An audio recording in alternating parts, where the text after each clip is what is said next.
Hello guys, welcome back to SWS Boxing. Delighted to get back on the channel. Perry Howe, he's now 5 wins, 9 defeats, 1 draw with 1 win by knockout. And yes, he's back out in February, the 9th of February at the Park Community Arena in Sheffield. It's an 8-rounder against Sheldon McDonald. But good to get you back on.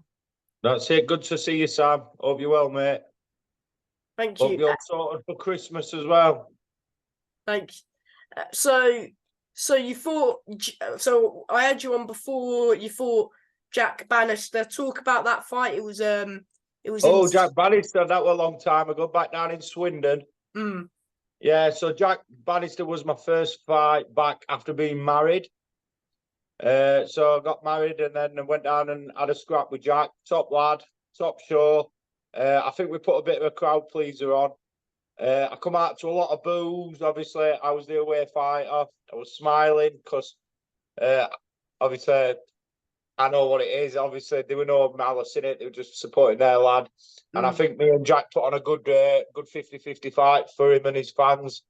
At the end, Jack's hand got raised and fair play to him. I think he nicked the rounds. So it was a good scrap. Enjoyed he was strong, wasn't he?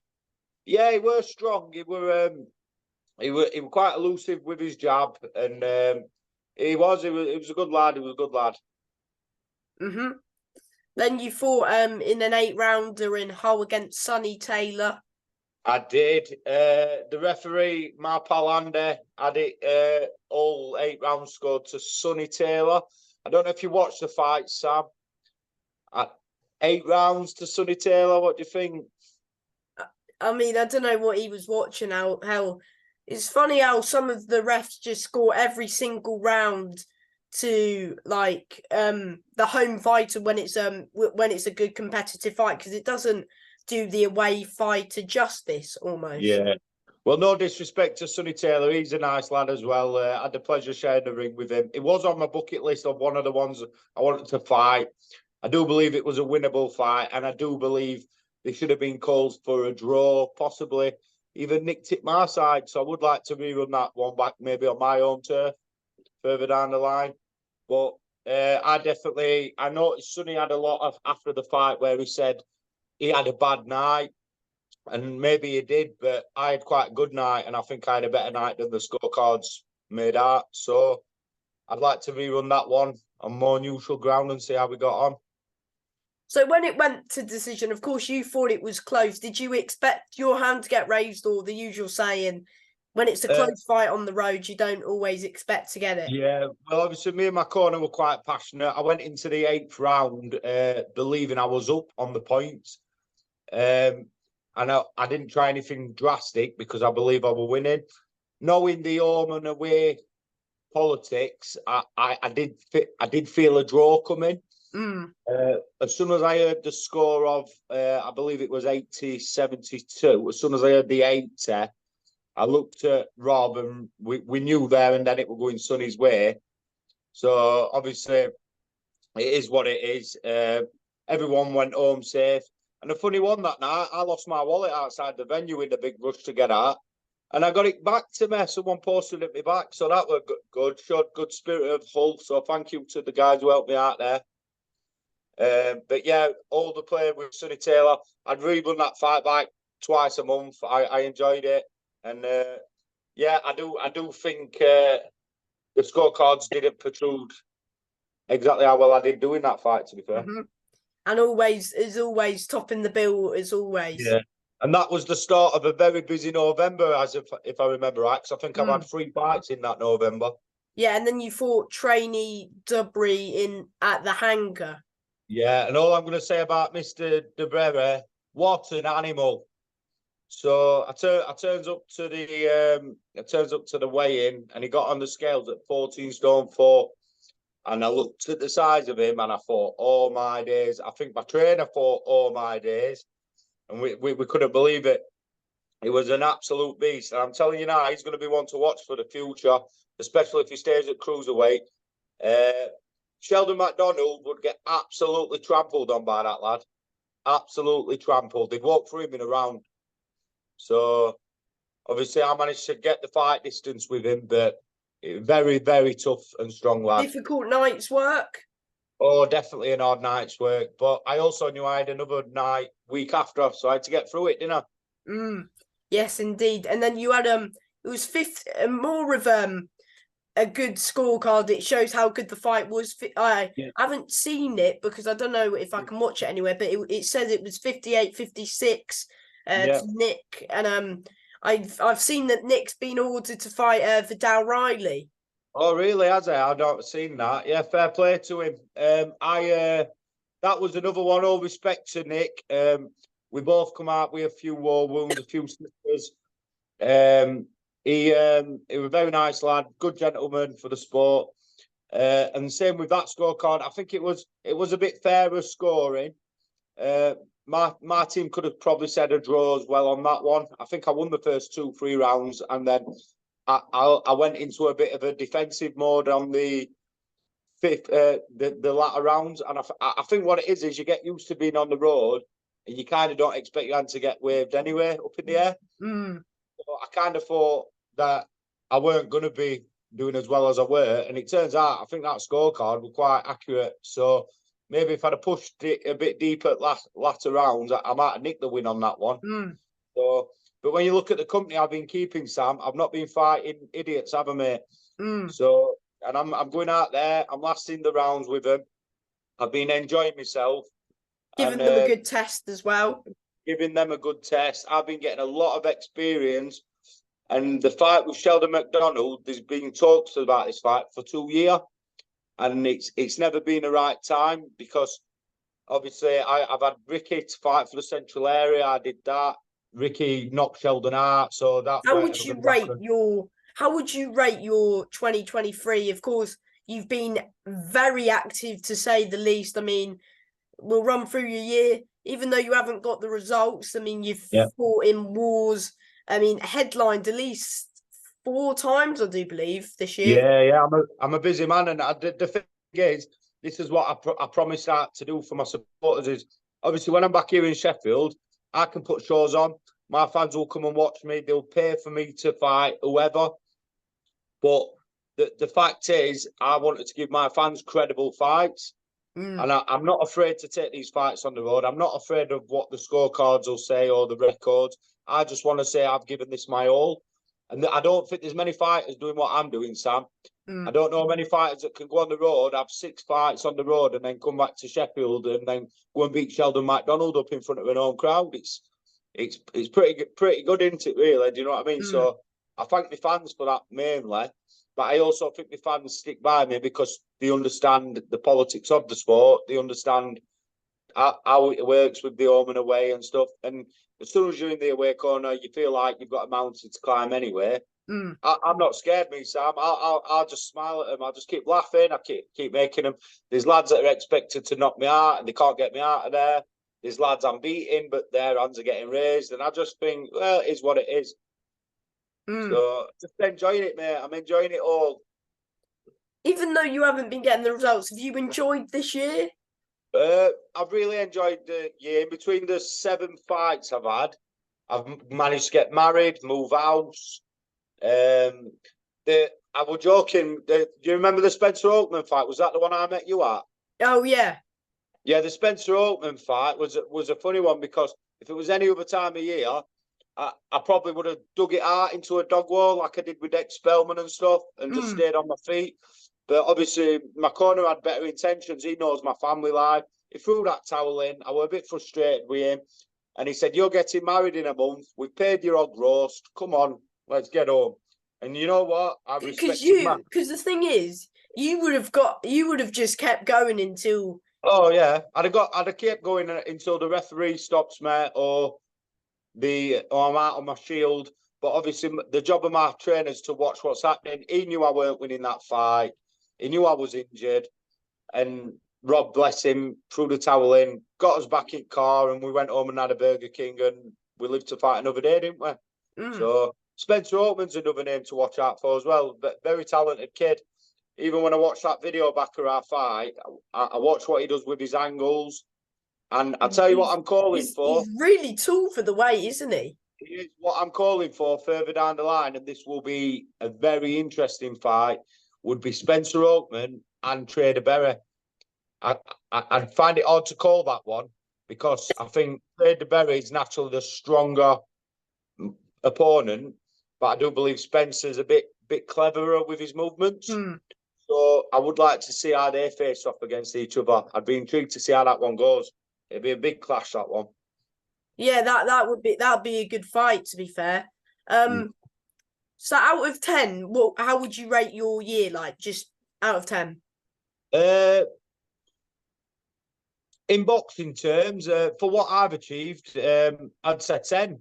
I'm really proud. Like I said, the results haven't gone my way, but there's fighters that are sat there not fighting and handpicking fights that they know they can win and they know they're gonna win. They go into them knowing that they're gonna walk through them. I've took every opportunity that I can possible to take credible fights. I've been joking calling them 50-50 fights. My trainer calls them 80-20 because he knows that I'm going in with some big competition, you know. And every time I come out, I surprise him and he says, "Oh, wow, you're learning all the time." I feel this year on the road has learnt me a lot about myself as a person and as a boxer.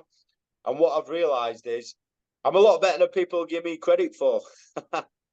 So despite what the records are saying, until you're stood in front of me and you're trying to land your biggest shot on me and you don't know why you can't, and I'm gone and I'm jabbing your head off and you're wondering why I'm still standing, then you realise I can actually box. But obviously there's a lot of doubters out there that are like, why is he even here? But the fact is, I still am here and my fans know this. And come February 9th, Sheldon McDonald's going to know this as well. So... And talk about that fight before we go into the fight. For anyone who wants to come and support you, February 9th, how can they get tickets and how much are the tickets? So February 9th, the Promise Army, me and my supporters, we are going for a standard admission only setup. So it's £50 a person. Contact me directly to secure your tickets, bank transfer or cash on delivery, however's easiest. I'll get the tickets to you. And I'll see you on the night. And I want the Promise Army all sat together in one big crowd. And I want us to go hard at it. We only announced the fight yesterday, and I've had 50 tickets plus reserved already. So we're on for a big night.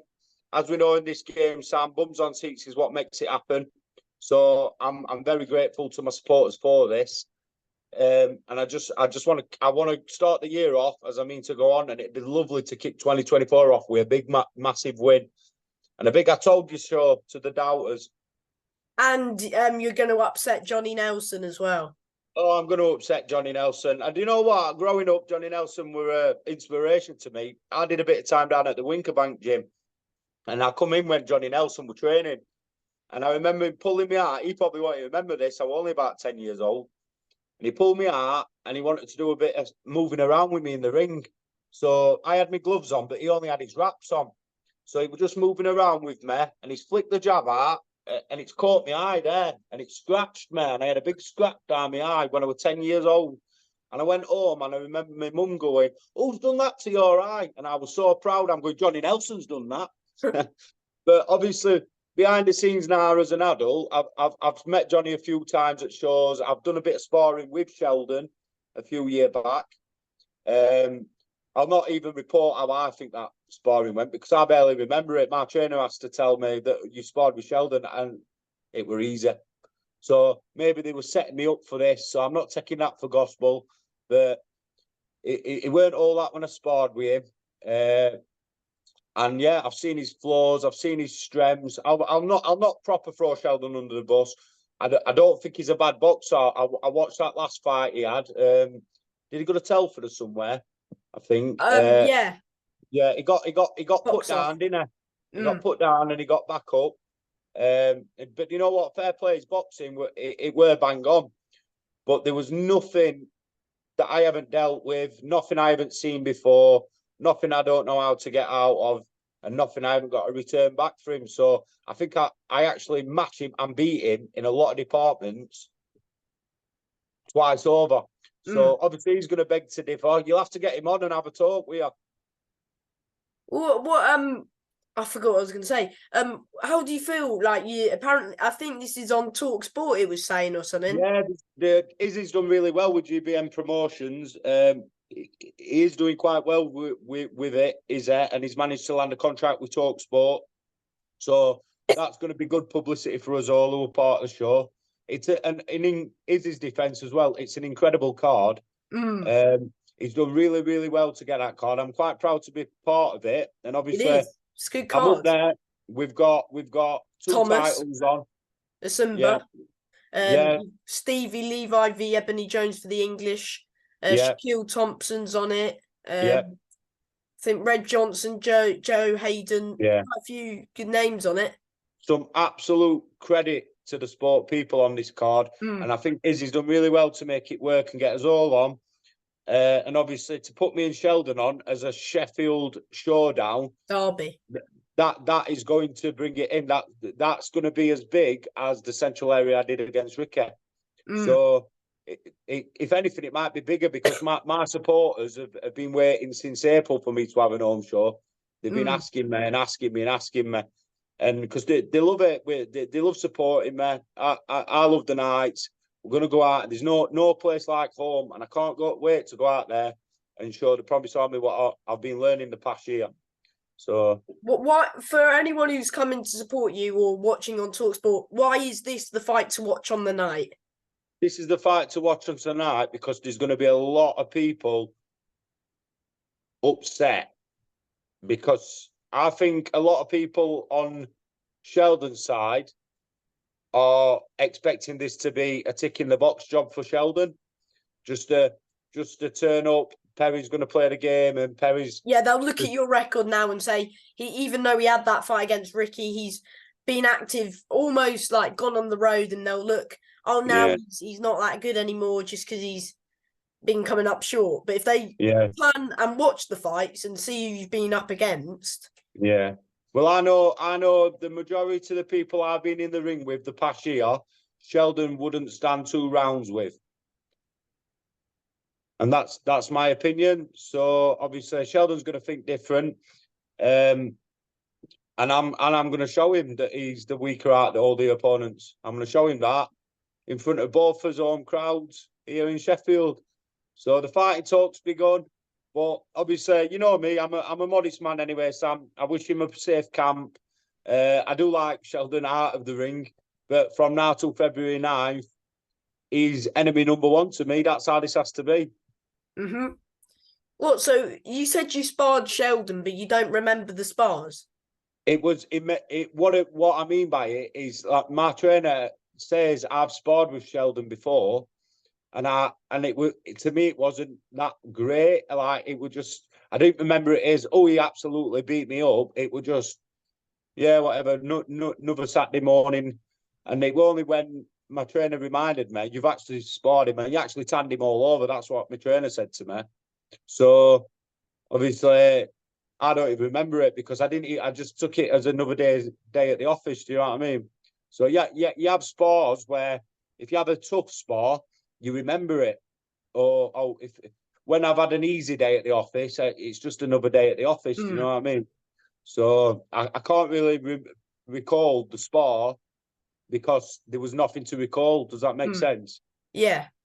Is there any nerves fighting on TalkSport, and do you take much out of Sheldon's defeat that he had against Ricky back in May last year? No, I don't really take much from the defeat, apart from the fact that obviously I managed 10 rounds with Ricky and I was still on my feet.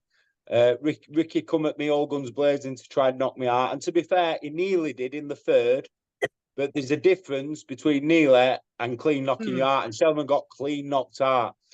Clean gone. And the thing is with that ultimate arguably, boxer, he was winning that, though, up until the knockout. Well, the thing is, my friends behind the scenes, because I should have been on that Ultimate Boxer, and I had prior engagements going on holiday. So I gave my place up to let Ricky go on it. And all my friends behind the scenes watching it were asking me my verdicts. And as the fights were unfiring, I basically planned the entire card. I wish I'd put a bet on the Ultimate Boxer. Yeah, because you said that because you you said to me, I mean, I've had you on quite a few times, and you've said that you thought that Ricky was always going to beat him. That's what you said. Yeah, well, that way I knew Sheldon would outbox him, and I also knew Ricky'd finally find something to expose him. So do you think that Sheldon was always the better boxer than Ricky, but Ricky carried the power? Yeah, well, I wouldn't say better, but the style, Sheldon has got a nice boxing style. He looks a good boxer. Do you know what I mean? He's nice to watch. He's in and out. He moves well. That doesn't necessarily make it effective when you're in there taking sledgehammers back to head, though, does it? So you've got to find the balance. So like looking the part, but you've got to also be the part.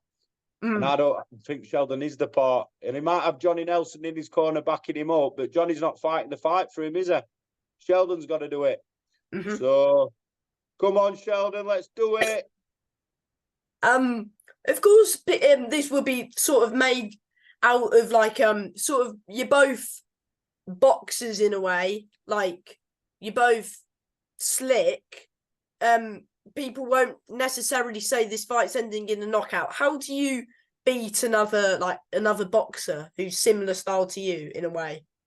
So what I'm going to do with this fight is I'm not going to give anything away result-wise, because me and my team were talking about this, and we can beat Sheldon many ways, and we're going to keep that a surprise for Sheldon. So the fact is, whether it's a points decision or whether it's a stoppage in the round I decide, I will decide that. It's all going to be on my terms, this one. And that's the confidence I'm going into this fight with, which I don't normally have that confidence. I'm going in with this confidence and this self-belief because I know what is going to happen on the night. And my hand's going up in that air. And of course, I do believe this is his first time stepping up to 8 rounds. Of course, you've done 10, you've done 8, you've been active, and you've been these rounds before. Do you feel like you'll take him to deep waters where he's never been before, or as you're just saying, a Perry Howe win? I feel like if it does go to deep waters, I'm going to have more in the tank than him. Yes, that's if I let it go to deep waters. This is what I mean. I'm going to assess it, see what he brings to the table the first round. And I'll make my decision from there on which way the fight's going to go. But I'm going to make sure it's me that's doing everything right. So not give them judges any excuses or ref on the points. I'm going to make it convincing. So if that means getting him out of there, that means getting him out of there, doesn't it, Sam? And my cough. I hope I feel better on February 9th. Oh. And do you feel like this fight is a matter of fact to change your career back on its head? I'll be honest with you, I'm quite humble, Sam, and I'll take it all with a pinch of salt. What I'm realising is I'm a very rare fighter in the fact that it doesn't matter what the records are. When I need a home show, my supporters are there because they know what I'm doing is integral. I'm not padding a record. I'm not just turning up to fights. I'm going to fight. And I don't think there's many cruiserweights out there, a lot of boxers out there that are doing what I'm doing. They pick a side. It's either when you turn pro, you can sell tickets, so you pad a record, and then you get up to 10-0 fighting nobodies, and then you step it up until the promoter wants to cash in on you. I'm priceless, mate. I'm worth my weight in gold because I'm a promoter's dream. I can go on any show in the UK. I'll fight anyone. I'll go abroad. I'll fight anyone. And then I'll come back here in Sheffield and I'll sell hundreds of tickets and put on a show, win or lose. So as long as what I'm doing's integral, the longevity in this sport for me is as long as I'm fit and mentally able to do it, I can keep going. I don't feel like I've got any pressure on me. But surely if you win this, you're in line for another shot at the central area. Well, you'd like to think so, Sam, and I'll be honest with you, the first one I'd be calling out for that is, I don't know what's happening with Ricky at the minute, but Sonny Taylor, I'd have him straight on, but it'd be on my terms in Sheffield. He can come and see the Promise Army, and obviously I've been up to Hull and done 8 rounds with him. He can come to Sheffield, do a 10-rounder with me. obviously, if Ricky's fit, I don't have a rematch with Ricky. I don't know what's happening with Ricky at the minute. I hope he's all right and coming back soon. But if he's not, we need that title back out there, because I reckon the winner of this or Sheldon, I've got a good chance of fighting for that title. So that is there in the back of my head. But what I'm also realising, Sam, is titles aren't everything. I've just turned down a TV opportunity on a Frank Warren card to be on this Sheffield show. Who was that against, or do you not want to say? Well, I'll tell you, I'm hoping it comes off further down the line. I wanted Tommy Fletcher. So I'm hoping that was going to come down. But to honour, because we'd already agreed to fight with Sheldon, I'm not entertaining that, because it not be fair on Izzy in that. So I'm going to commit to this fight. But the fact is, I can fight Sheldon on the February 9th. Do you know what, week after, win or lose, I'll go fight anyone, mate. I will fight anyone. And this is the difference is I want to box. I want to fight. And a lot of fighters, they don't. They want to fight 2-3 times a year tops. That's not for me. I want to be active. I want to be out there. What can they expect from you February 9th? The fittest, most confident version of the Promise they've ever seen. And it's going to show in my performance, and it's going to show in everything I'm doing. I've literally got Christmas coming up with the kids and the family, a few social outings. I'm already training, but I'm just ticking over. And then come January, it's 4 or 5 hard weeks. And then 6 weeks after Christmas, I'm going to go and batter Sheldon in front of everyone. And it's going to be amazing. And before I let you go, as always, do you want to thank manager, trainers, sponsors, anyone? I would like to thank everybody at Riley's Boxing and Fitness Centre. Would like to thank everybody at GBM Promotions who's making the show on the February 9th happen. Izzy, obviously running the scenes there. He's doing a fantastic job. We've got loads of media days coming up as well, so there'll be plenty of promo. So you'll see my ugly mug everywhere. I would obviously like to thank all my sponsors, all my supporters. Every single person who's going to purchase a ticket off me is helping me chase them dreams. So obviously, me and my family are very grateful for that. And obviously, I'm now 33-year-old. I'm a happily married man, and I'm just enjoying what I'm doing. I'm just enjoying this childhood dream I had of being a pro boxer. And every time people are supporting me, it motivates me to carry on doing it. So thank you to everybody. And thank you for your time, mate, and good luck on the 9th. Thank you, Sam, and you have a great Christmas, pal. And you, mate. Thank you for your Nice time. one, mate. Bye, mate. Easy.